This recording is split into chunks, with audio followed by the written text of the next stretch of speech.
Assalamualaikum warahmatullahi wabarakatuh. Pada pertemuan kali ini, kami akan membahas mengenai tujuan audit, bukti audit, dan juga sifat dari audit itu sendiri.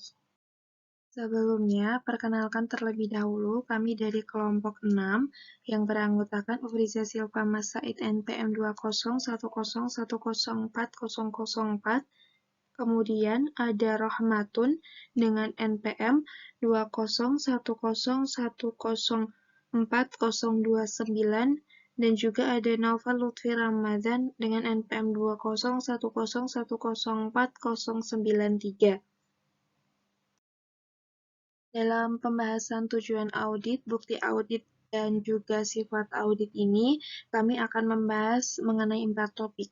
Yang pertama yaitu ada tujuan audit, kemudian yang kedua ada bukti audit, yang ketiga ada sifat bukti audit, dan yang terakhir yaitu ada prosedur audit. Masuk pada materi pertama, yaitu kita akan membahas mengenai tujuan audit. Tujuan audit sendiri itu ada dua, yaitu bisa dilihat secara umum dan juga dilihat secara spesifik. Secara umum sendiri, tujuannya yaitu untuk menyatakan pendapat atas kewajaran dalam semua hal yang material, posisi keuangan, dan hasil usaha serta arus kas sesuai dengan prinsip akuntansi yang berterima umum. Kemudian, tujuan audit secara spesifik sendiri itu didasarkan pada asersi-asersi manajemen yang tercantum dalam laporan keuangan.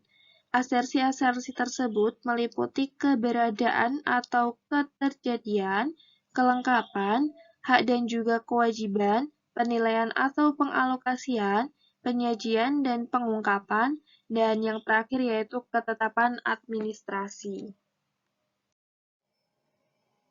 Yang selanjutnya yaitu mengenai bukti audit. Bukti audit adalah semua informasi yang digunakan oleh auditor untuk menyatakan opini audit. Tujuan audit laporan keuangan adalah untuk memberikan pendapat atas kewajaran laporan keuangan klien. Sebagian besar waktu audit sebenarnya tercurah pada perolehan atau pengumpulan dan pengevaluasian bukti tersebut.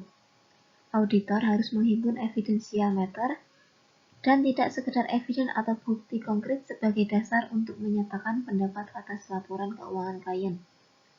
Bukti audit merupakan suatu konsep yang fundamental di dalam audit. Hal itu dinyatakan dalam standar pekerjaan lapangan ketiga yang berbunyi bukti audit kompeten yang cukup harus diperoleh melalui inspeksi, pengamatan, pengajuan pertanyaan, dan konfirmasi sebagai dasar yang memadai untuk menyatakan pendapat atas laporan keuangan audit. Hal penting yang berkaitan dengan audit yaitu kecukupan bukti audit, kompetensi bukti audit, dasar yang memadai atau rasional dan sifat bukti, prosedur yang dapat dilakukan untuk menghimpun bukti.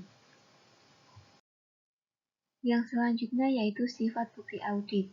Bukti audit terdiri dari dua, yang pertama yaitu catatan akuntansi yang mendasari laporan keuangan, dan yang kedua yaitu informasi lain yang mendukung catatan akuntansi dan kesimpulan logis auditor tentang penyajian yang wajar dalam laporan keuangan. Bukti audit dapat diperoleh dari audit yang sebelumnya atau prosedur pengendalian perusahaan untuk menerima dan melanjutkan penugasan audit. Contoh dari catatan akuntansi ada cek, faktur, kontrak, buku besar, dan yang lainnya. Selanjutnya yaitu prosedur audit. Auditor melakukan prosedur audit dengan tujuan yang pertama, yaitu untuk mendapatkan pemahaman entitas dan lingkungannya, termasuk pengendalian internal untuk menilai risiko salah saji material pada level laporan keuangan dan asersi, atau prosedur penilaian risiko. Yang kedua yaitu untuk menguji keefektifan operasi dari pengendalian dalam mencegah dan mendeteksi salah saji material pada level asersi tes pengendalian. Yang ketiga yaitu untuk mendukung asersi atau mendeteksi salah saji yang material pada level asersi tes substansial. Berikutnya pada slide 8 akan saya jelaskan ada beberapa pilihan tindakan yang potensial dalam prosedur audit yang dapat digunakan auditor untuk mengumpulkan bukti audit. Prosedur-prosedur tersebut adalah yang pertama ada inspeksi terhadap dokumen dan catatan, yaitu terdiri dari pemeriksaan dokumen dan catatan baik dari sumber internal maupun eksternal entitas dalam bentuk kertas atau paper form maupun elektronik atau media lain. Media lain itu yang pertama ada pengusutan atau tracking.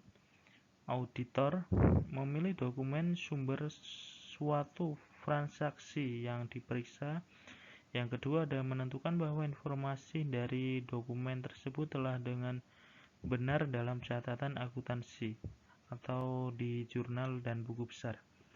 Yang B, penelusuran atau vouching, yaitu untuk yang pertama ada pemilihan ayat jurnal dalam catatan akuntansi, yang kedua mendapatkan serta menginspeksi dokumen yang menjadi dasar ayat jurnal dalam tujuannya untuk menentukan validitas dan keakuratan dari transaksi tercatat. Yang kedua ada inspeksi terhadap aktiva berwujud,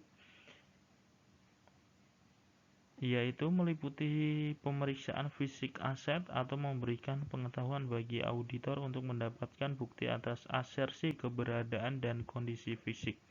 Yang ketiga ada observasi, meliputi kegiatan mengamati pelaksanaan sejumlah proses atau prosedur yang dilakukan oleh karyawan klien untuk proses rutin dari suatu jenis transaksi. Yang keempat, pengajuan pertanyaan atau wawancara dilakukan secara lisan maupun tertulis kepada pihak internal perusahaan untuk mendapatkan informasi keuangan maupun non-keuangan. Yang kelima, konfirmasi merupakan jenis spesifik dari pengajuan pertanyaan yang memungkinkan auditor untuk mendapatkan informasi langsung dari sumber independen atau pihak ketiga di luar organisasi klien. Pada umumnya, klien membuat permintaan kepada pihak luar secara tertulis, yang mana auditor mengawasi pengirimannya, atau auditor yang mengirimkan permintaan konfirmasi. Lalu balasan konfirmasi sebagai bukti konfirmasi dari pihak ketiga selanjutnya dikirim langsung kepada auditor. Yang keenam ada rekalkulasi. Rekalkulasi meliputi kegiatan perhitungan atau pengecekan kembali keakuratan matematis dari dokumen atau catatan. Auditor biasanya menggunakan software audit untuk melakukan rekalkulasi seperti footing terhadap catatan atau file piutang usaha dan mencocokkan kesesuaiannya dengan saldo total pada buku besar. Yang ketujuh melakukan ulang atau sering disebut reperformance. Melakukan ulang adalah eksekusi auditor independen atas prosedur atau pengendalian yang telah dilakukan oleh klien sebagai bagian dari sistem pengendalian internal perusahaan. Yang kedelapan ada prosedur analisis.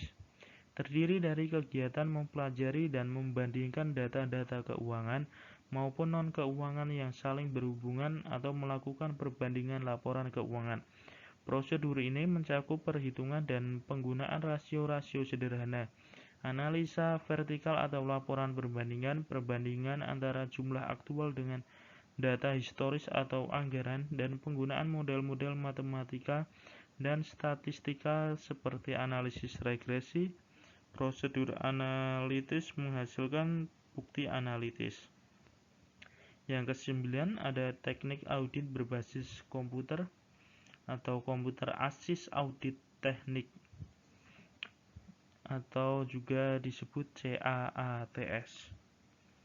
CAATS menggunakan software audit untuk melakukan berbagai prosedur audit. Jika catatan akuntansi klien dipelihara dalam media elektronik, maka auditor dapat menggunakan CAATS untuk melakukan pekerjaan-pekerjaan berikut ini. Yang pertama ada melakukan penghitungan dan perbandingan yang digunakan dalam prosedur analitis. Yang kedua ada memilih sampel piutang usaha untuk konfirmasi. Yang ketiga melakukan scan file untuk menentukan bahwa semua dokumen berseri telah ditotal saldo. Yang keempat ada membandingkan elemen-elemen data pada dokumen yang berbeda untuk mengecek kesesuaiannya. Misalnya harga pada surat tagihan penjualan sesuai dengan master file harga yang telah diautorisasi. Yang kelima, melakukan ulang berbagai aktivitas perhitungan. Berikutnya, ini merupakan tabel ringkasan dari prosedur audit. Atas perhatiannya teman-teman, kami sebagai kelompok presentasi mengucapkan terima kasih. Apabila ada salah kata atau kata-kata yang kurang berkenan, kami mohon maaf. Wassalamualaikum warahmatullahi wabarakatuh.